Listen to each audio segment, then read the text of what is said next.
गजासुर, आंखें खोलो वत्स। मैं तुम्हारी तपस्या से अत्यंत प्रसन्न हूँ।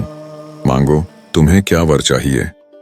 प्रभु, आपकी आराधना में कीट पक्षियों द्वारा होने वाले विघ्न से मुझे मुक्ति चाहिए। इसलिए मेरे शरीर से हमेशा तेज अग्नि निकलती रहे, जिससे कोई पास ना आए और मैं निर्विघ्न आपकी आराधना करता रहूं। तथास्तु।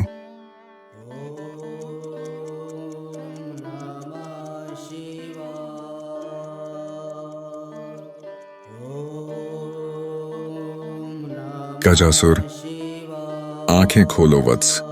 मैं फिर से प्रसन्न हूँ। मांगो, तुम्हें क्या वर चाहिए?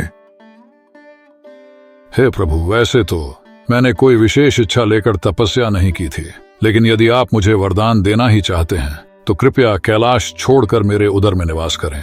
तथास्तु। हे नंदी, भोले भंडारी से कोई कुछ भी मांग ले, दे देते हैं। वरदान स्वरूप वह गजासुर के उदर में वास कर रहे हैं। हमें महादेव को मुक्त करवाना होगा, अन्यथा पृथ्वी का संतुलन बिगड़ जाएगा। जैसी आपकी लीला प्रभु।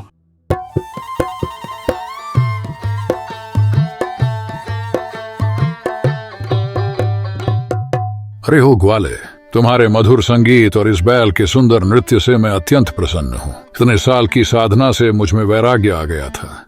तुम दोनों ने मेरा मनोरंजन किया है। कोई वरदान मांग लो।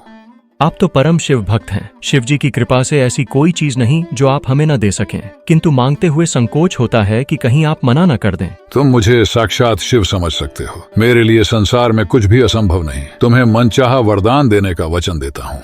आप वरदान स्वरूप मेरे आराध्य शिव जी को अपने उदर से मुक्त कर दीजिए। तथास्तु। हे देव, मेरे उदर में निवास कर रहे शिव जी का रहस्य जानने वाला कोई साधारण मनुष्य नहीं हो सकता।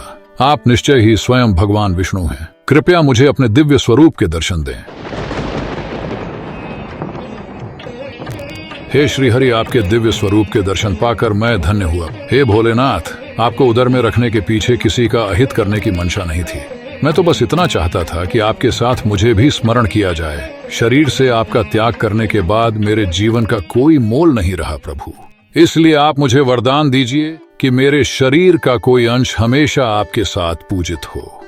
तथास्तु। गजासुर, तुम्हारी भक्ति अद्भुत है। समय आने पर तुम्हें ऐसा सम्मान मिलेगा जिसकी तुमने कल्पना भी नहीं की होगी।